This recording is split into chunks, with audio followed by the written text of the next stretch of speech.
Hello, I'm Stephan Schwartz. Today we're going to talk about how individuals and small groups change history for the good. Given the circumstances of our world today, it seems to me this is a singularly significant activity to undertake. 4 times in my life, I have been involved with social change, changing history. Sometimes I've just been a spear carrier in it. Sometimes I've been able to play a slightly bigger role. In the 1950s and 60s, it was civil rights. In the 70s, I was the special assistant to the Chief of Naval Operations, and part of my task was to be a member of a team that transformed the American military from the elitist conscription organization of Vietnam to the all-volunteer meritocracy, the military that we have today. I'm not speaking here about how the military is used, simply what it is like as an institutional structure. In the 80s, I was part of a program that began at the Esalen Institute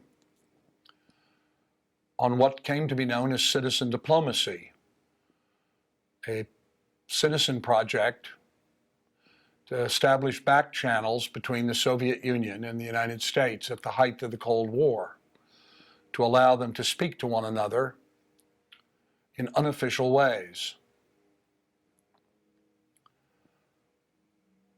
In the 90s and throughout all of this, beginning in the late 60s, the environmental movement, and finally, the consciousness movement, the idea that consciousness is an aspect of social order that needs to be taken into consideration. In all of those changes, all of those various movements and organizations, I've tried to observe very closely what actually happened, what worked, and what didn't work. My own personal experiences led me to what has now become 16 years of research, reading the diaries, the correspondence, contemporaneous accounts of other individuals and small groups that have changed history in a positive way, trying to tease out what makes some successful and others not. It's been an extraordinary journey because it revealed to me not what I thought I was going to learn, which was things like they had to figure out how to get money, or they had to figure out how to get officials to acknowledge what they were doing, or the sort of things you might suspect they would do. But instead, it's taught me what I've come to think of as the strategy of beingness. And in that strategy of beingness, I was able to discern 8 laws that seem to govern whether a social movement, beginning with a small group, was going to be successful or not. My interest was in looking at not big official things, but how individuals, ordinary folk, who have no great money, who don't have official positions, who don't command armies, how do they do this? I'll illustrate this idea of the strategy of beingness with a story about Mahatma Gandhi, which I think captures the essence of it. The Times of India sent a young reporter up to see Gandhi at his ashram. And the young reporter, of course, was in awe of Gandhi, who was the most famous man in India at that point. And the reporter went up to him and said, "Oh, Gandhiji, my editors have sent me up here to ask you one question. And Gandhi said, well, what's the question? And the young man said, my editors would like to know how you forced the British to leave India. They've been here for 350 years. You have no army, you have no official position, you have no particular money. How did you force the most powerful country on earth to leave? And Gandhi's response illustrates exactly what I mean. He said, it isn't what we did that mattered, although that mattered. It isn't what we said that mattered, although that mattered. It was the nature of our character that led the British to choose to leave India. Notice the difference between force and choose. This technique we're going to talk about in this session is a technique that is accessible to ordinary people. It requires no special money, requires no official position. It requires none of the outward accoutrements that we associate with powerful social movements. And yet, it has proven that it can work. You know, if you look at historical transitions, you see that there are basically two kinds of change. There is change that is compelled by physical power. This is the kind of change we glorify and make heroic. This is the kind we build statues to in parks with guys on horses or at the top of pillars. This kind of change is almost always coercive, though, and it's often very violent. In essence, it is a zero-sum game. Somebody wins, somebody loses.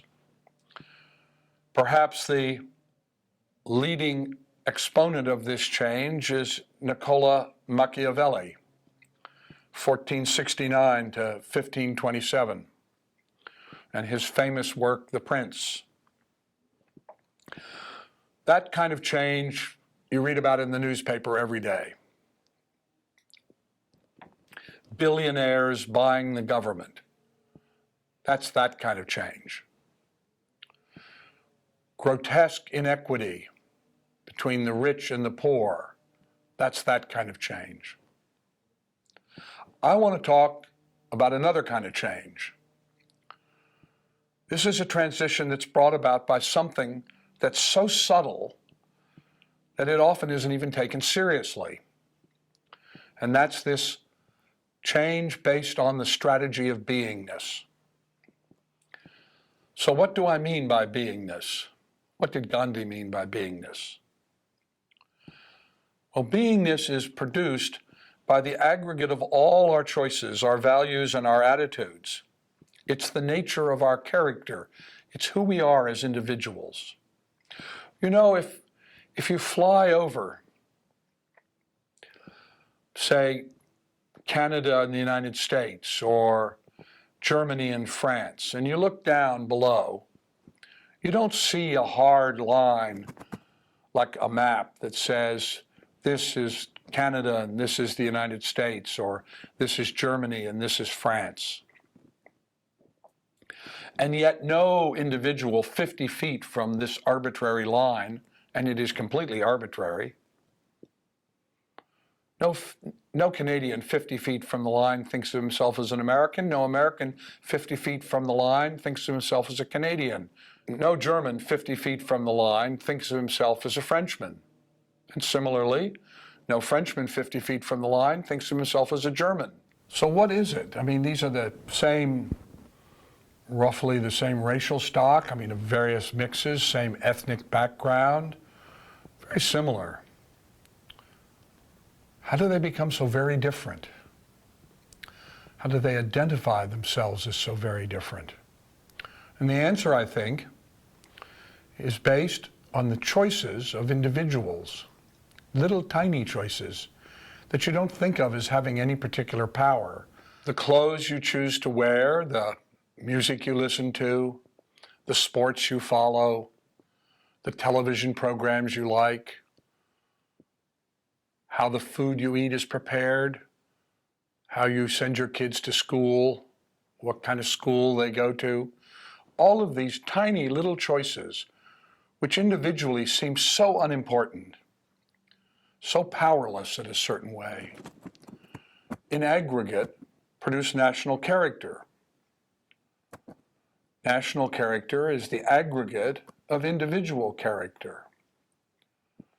And so the key to the strategy of beingness is the individual choices made by ordinary people. And just to give you an example of how quickly these changes can occur, consider what has happened with the word gay. Within the last 6-8 months of my teaching this session, there was a kind of collective decision that we would stop using the word gay and we would say LGBT, a more inclusive term.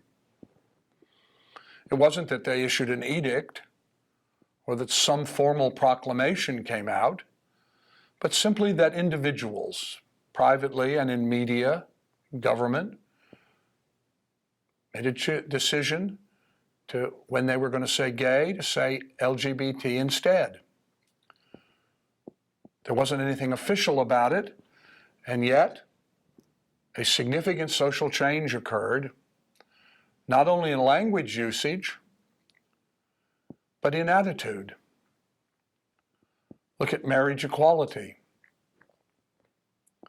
30 years ago, unthinkable. Today, a change of attitude has left people feeling it only seems fair. Part of it is generational, but a great deal of it is just the sort of individual small choice without any consultation with anybody else that private individuals make. That's the kind of little choices that I'm talking about, and that is the power that the strategy of beingness confers. This is the secret path.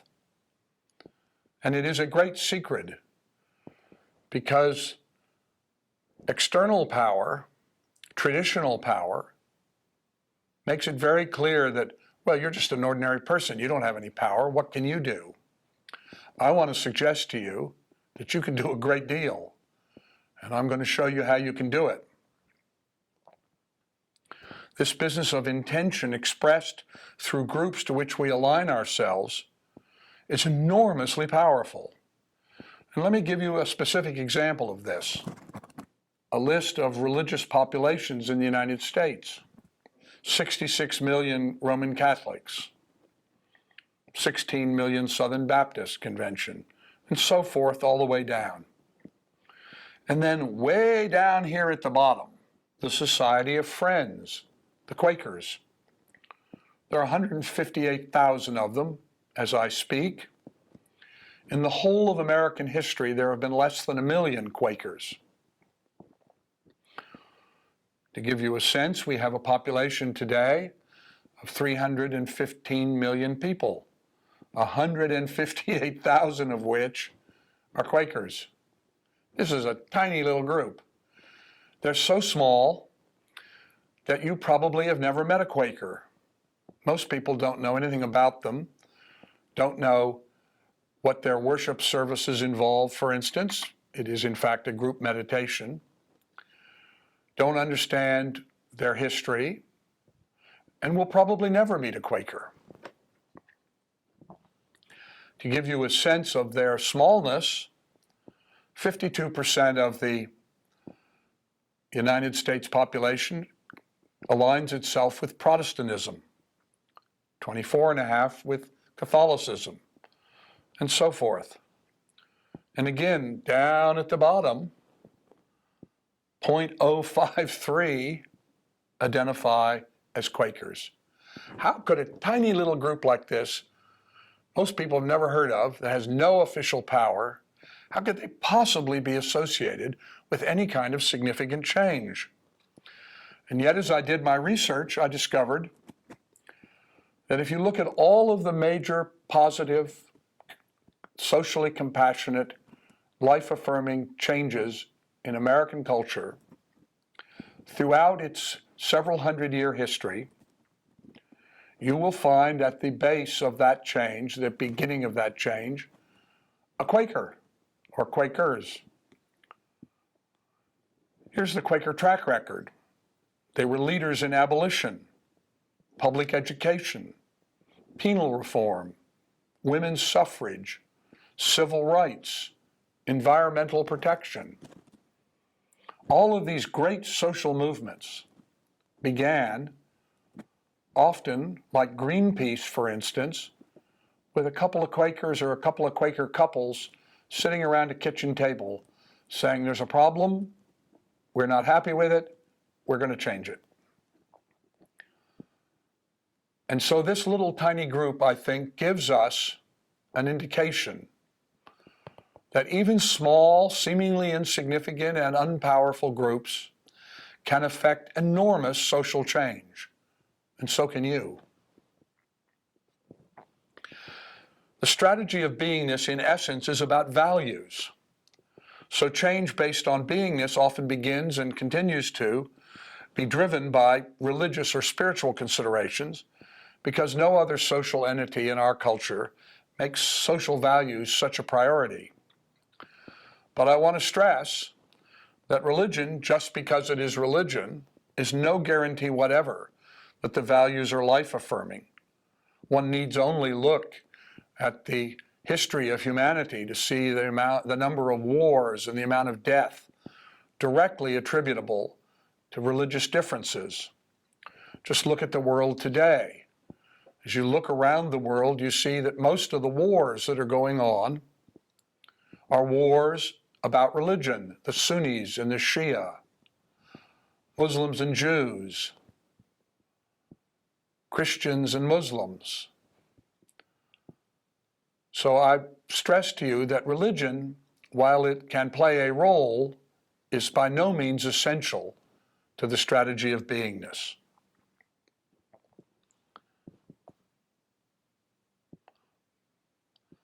Well, then how is this possible? How does this work? Well, as I did this research over the last 16 years, and I compared over and over again what the people themselves said they were doing, their attitudes about what they were doing, their aspirations about what they were doing, I discovered again and again in the successful social transition movements that these same 8 principles or laws seem to come into play. I didn't invent these laws or principles. I didn't impose them on my analysis. They emerged from the data. And I saw them over and over again. And when I looked at social movements that failed, I noticed their absence. So let's go through these 8 laws,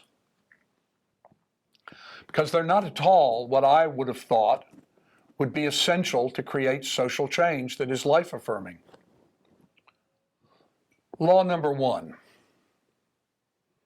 the individuals individually and the group collectively must share a common intention.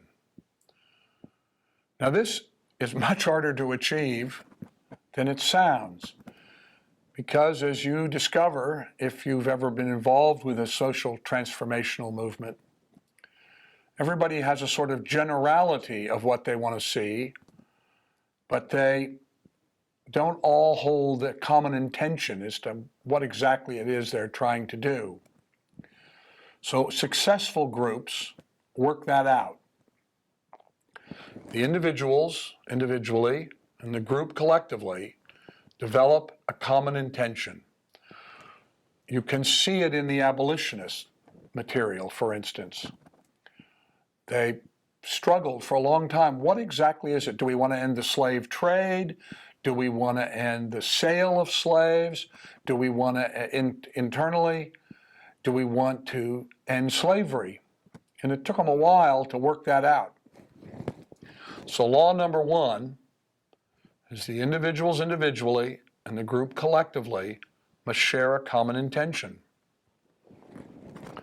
Law number two, the individuals in the group may have goals, but they may not have cherished outcomes.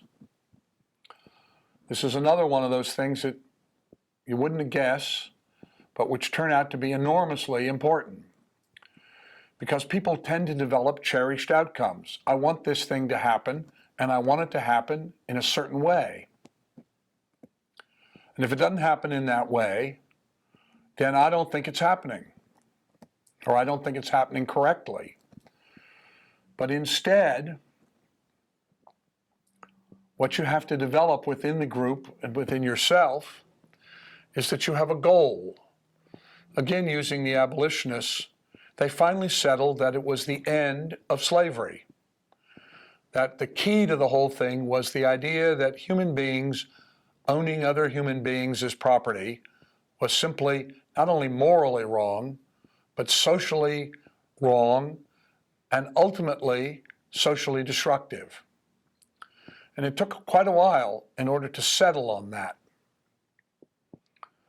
So you have to have a goal, but you can't have cherished outcomes as to exactly how it happens. The other thing about cherished outcomes is that if it has to happen in a certain way, then you constrain yourself from opportunity or synchronicity producing effects that you never could have anticipated. You have to be open. Think of it this way. I mean, this is a little metaphorical, but the universe wants to help you. But it can't do that if you demand that help come only in a certain form. So again, law number two, the individuals in the group may have goals, but they may not have cherished outcomes. Law number three, the individuals in the group must accept that their goal may not be reached in their lifetimes and be okay with this. You'd be amazed how many people find it very hard to sustain an effort if they don't think it's going to happen quickly. And in our culture, which wants instant gratification, the idea that you're going to work for something for a long time and it still may not happen is very hard for some people to sustain.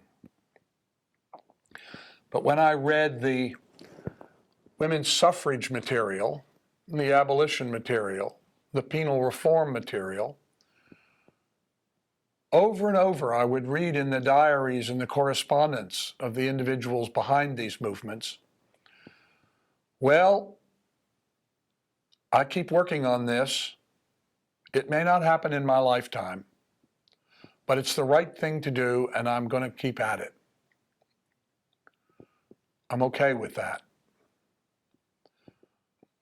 So again, law number three, the individuals in the group must accept that their goal may not be reached in their lifetimes and be okay with this. Now, related to that is law number four. This is a real tough one. The individuals in the group must accept that they may not get either credit or acknowledgement for what they have done and be authentically okay about this. Now think about that for a minute. A lot of things we do because we want to get those attaboys. We want to be acknowledged. We want the people to think of us as a hero. But it may be that to produce social change, you're going to have to labor away anonymously.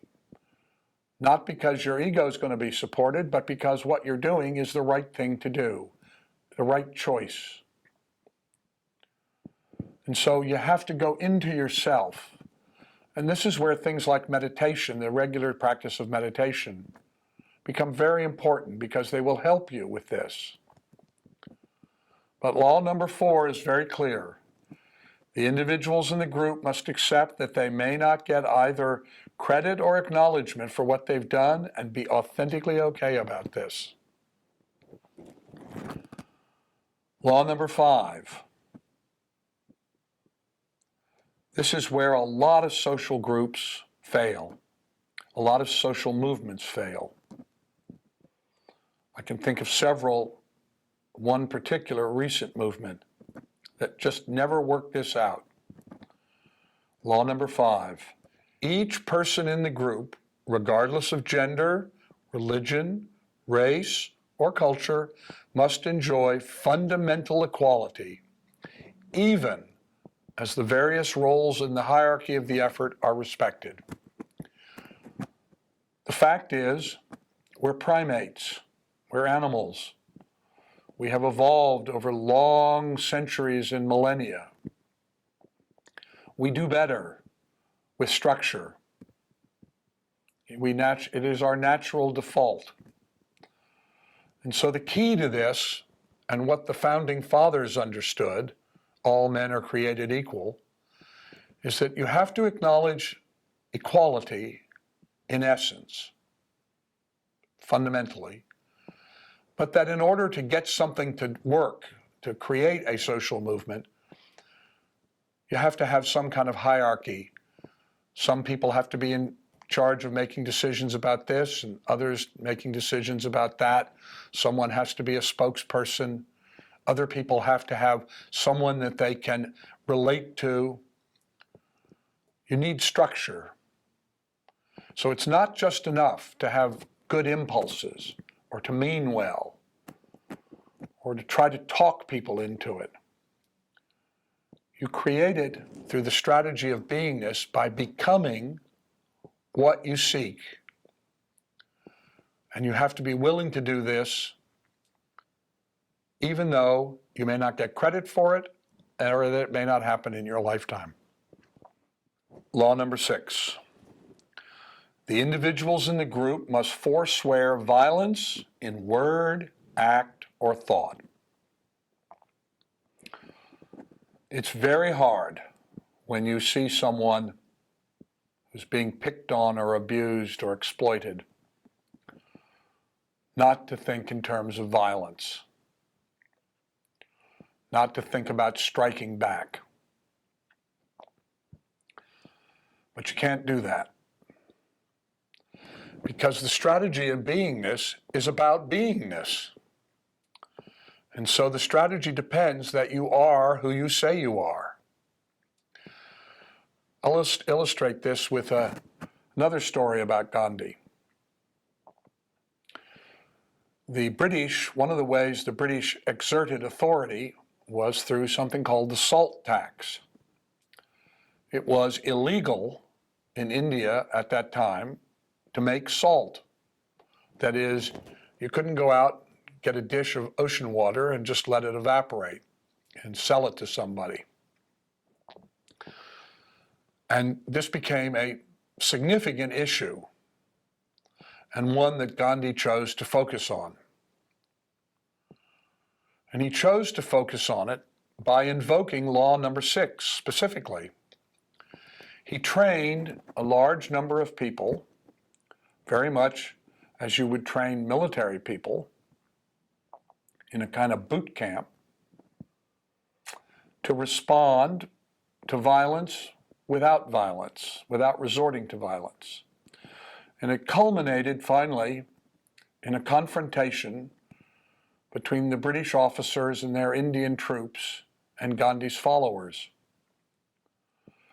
And they walked forward, a group of men abreast, and the Indian troops, who had staves, sort of axe handle kind of things, would beat them to the ground. And the women who were Gandhi's followers would come up and take the men away and dress their wounds.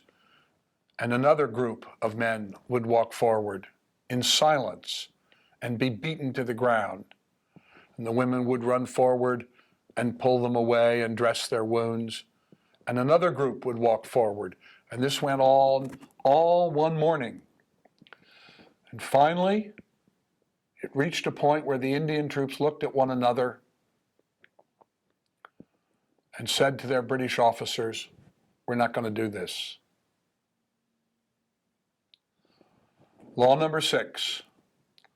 The individuals in the groups must forswear violence in word, act, or thought. The strategy of beingness is a non-violent strategy. Law number 7.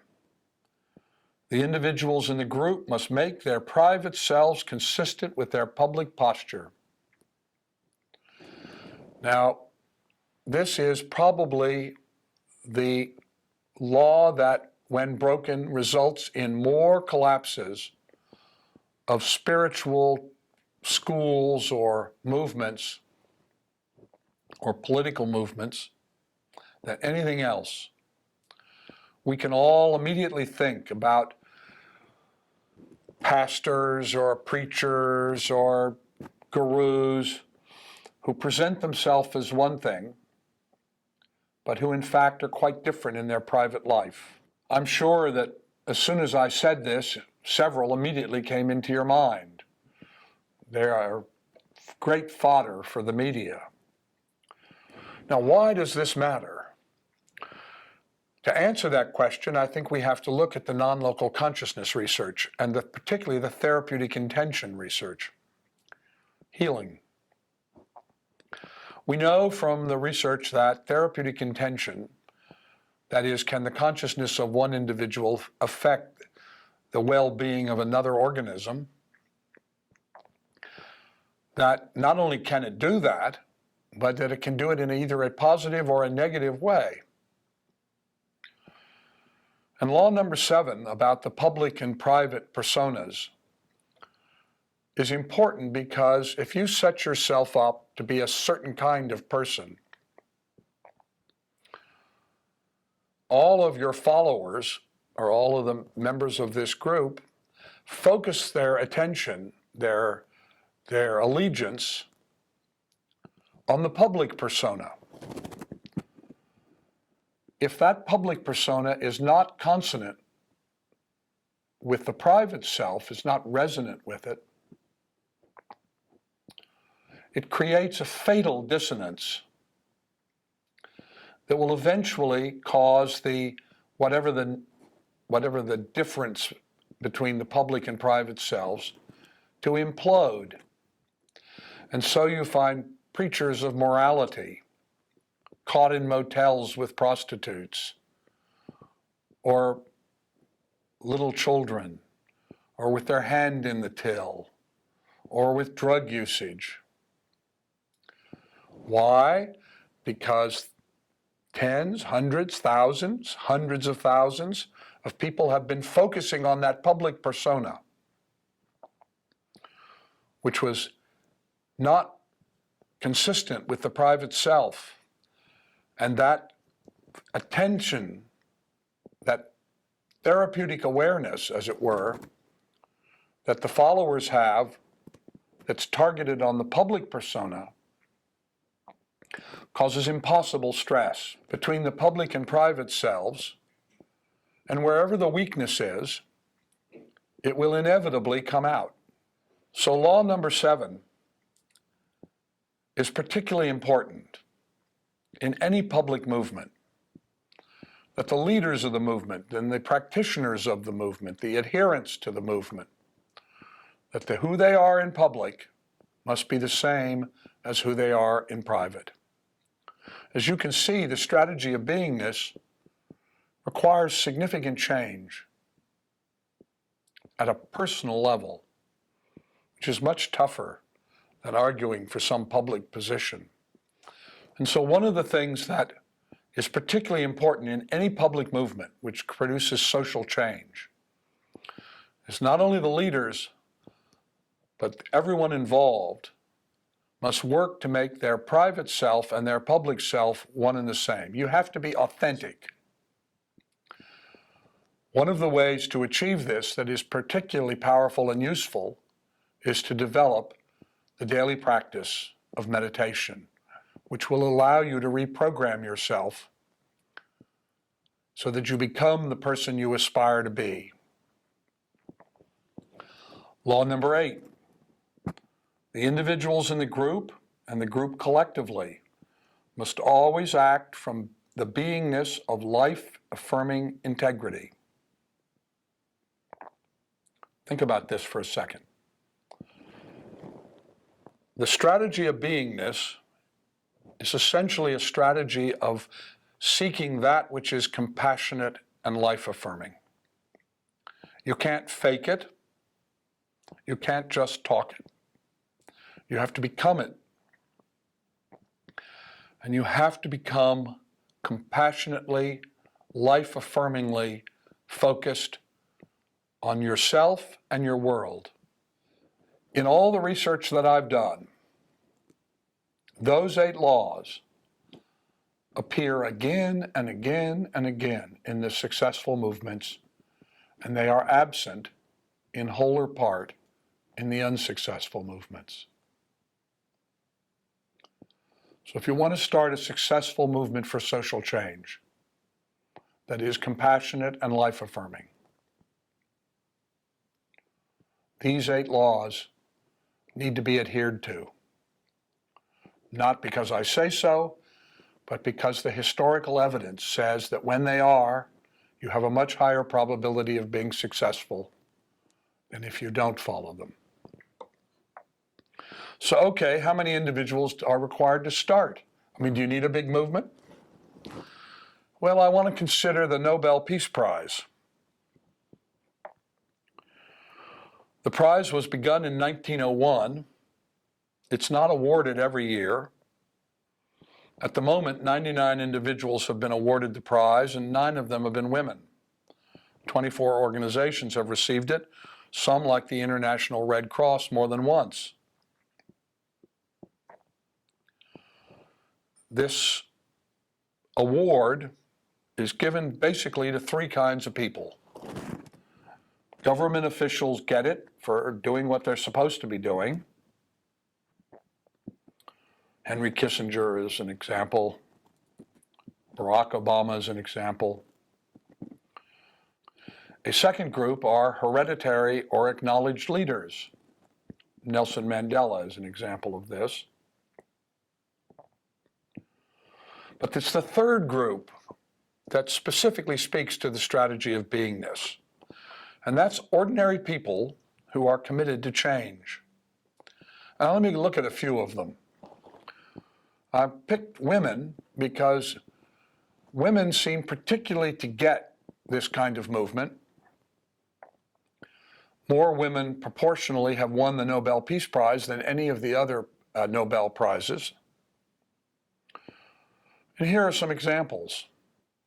The Peace Prize of 1976 was given to Murad Corrigan and Betty Williams, 2 working-class women who lived in Belfast, married, solid, typical Belfastians. Betty had 2 children. Neither of them had ever been involved in social action until they simply became fed up with the Troubles, as they were known in Ireland, the kneecapping, the bombing, the shootings, and decided this just is not acceptable. And along with a male friend, Saran McEwen, they founded the Community of Peace People. Now, the interesting thing you want to note is that they founded this on a Saturday afternoon in August 1976, and they won the Peace Prize in 1976. This happened quite quickly. And the movement catalyzed the thinking of ordinary Belfastians in Northern Ireland, and they rallied around the 2 women, understood what their intentions were, because they too were fed up but felt powerless. And the Community of Peace People became a significant force in resolving the conflict that had plagued Ireland, Northern Ireland, for years, decades. The 92 prize was won by a woman named Rigoberta Menchú. She was the daughter of an impoverished Quiche Mayan peasant family, in which everyone, including the children, as little children, were out on coffee plantations picking beans. You couldn't start from much less than that. She became involved in social reform activities through the Catholic Church and became prominent in women's rights movements while she was still a teenager. And she is now a leading advocate for Indians' rights and ethno-cultural reconciliation in the Western Hemisphere. So how did a woman who was born into a family whose annual income was probably on the range of $200 a year, with no particular education, under impoverished, suppressed circumstances, how did such a woman become an international figure? By exercising the strategy of beingness. Here's the 2004 recipient, Wangari Maathai. She was born in colonial Kenya when Britain still ruled Kenya. She was the first woman of all the millions of women who've lived in East and Central Africa to earn a doctoral degree. She went on to become a veterinarian and the head of veterinarian anatomy. And she introduced the idea in 1976 of planting trees. We don't think about that much in the West, but in Africa, getting enough firewood to cook food, getting enough potable water for your family is a huge operation and requires most of the day of most women's lives. And so Wangari Maathai began a process of planting trees, developed a grassroots organization of ordinary women who would go out with a bucket of little trees and plant them. And by the time she won the award in 2004, these women had planted more than 20 million trees. Just an act as simple as planting trees became an expression of the strategy of beingness and became so influential that it won her the Nobel Peace Prize in 2004. So wherever you are and whatever your circumstances are, you can't say, oh, I don't have any money, I don't have any position, I couldn't possibly aspire to become one of those kinds of people, because these women give lie to that. They demonstrate that the people, ordinary people from the most limited circumstances can go on to become major social forces. Now let me give you two examples that I personally know about. The first one is an organization called Bead for Life in Kampala, Uganda. And it was begun by a woman named Torkin Wakefield and her best friend and her daughter. Torkin's husband, Charles Steinberg, was an internationally recognized AIDS physician. And in the early years of the AIDS situation in Uganda, there was a tremendous proportion of people who were suffering from HIV, who were HIV positive. And the Ugandan government asked her husband to come over and to train Ugandan physicians in how to deal with this. And she went along with him, got over there, very quickly came to understand that she was going to become incredibly bored just sitting around and that she needed something to do. So she volunteered at an orphanage to try to help out. And one day when she had to go into the slums of Kampala. And you can imagine what an African slum is like. It was built near the landfill, a huge garbage dump in which these impoverished women were living. And she saw a woman as she walked down one of these narrow little dirt pathways between the huts, who was sitting in front of her little one-room hut, rolling beads, and they stopped and looked at her, and they watched as she took a piece of paper and produced a beautiful bead from it. And they asked her, "Where did you get the paper?" She said, "Oh, I get it from the dump. It's made up of the colored magazines and the brochures that the NGOs throw out." And they bought her beads, and she took them back. And that night she began to think about it and talk with her friend and daughter who were visiting her. And she thought, I wonder if I could take these beads back to the United States or send them back, and we could sell them, and we could help these women in these extraordinarily impoverished circumstances. This is a country where the average income is about $250 a year, less than $1 a day. And thus began a project which has now become a $3.5 million a year transformational project that has taken the poorest, most oppressed, most downtrodden women in Uganda, a country that is pretty downtrodden and depressed itself, and transformed them from pariahs and outcasts living in the dump to women who are now, by African standards, middle class with bank accounts, who are sending their kids to school. They've built little houses. Extraordinary. It has literally created a class of middle-class women that has transformed Kampalan society. And it all began because one woman, open to the strategy of beingness, saw someone making beads out of waste paper. Another example is the Hedgebrook Women's Writers Retreat. That's on Whidbey Island, and is the work, originally, it was created by a woman named Nancy Nordoff, who had a friend who was a writer.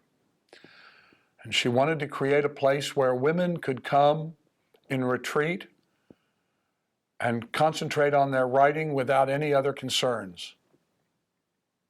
So she built a series of little cabins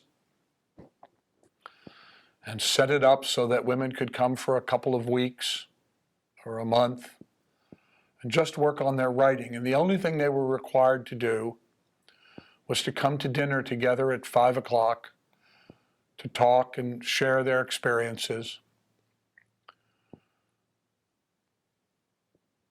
There are about 3,500 women in the United States who make more than $25,000 a year writing.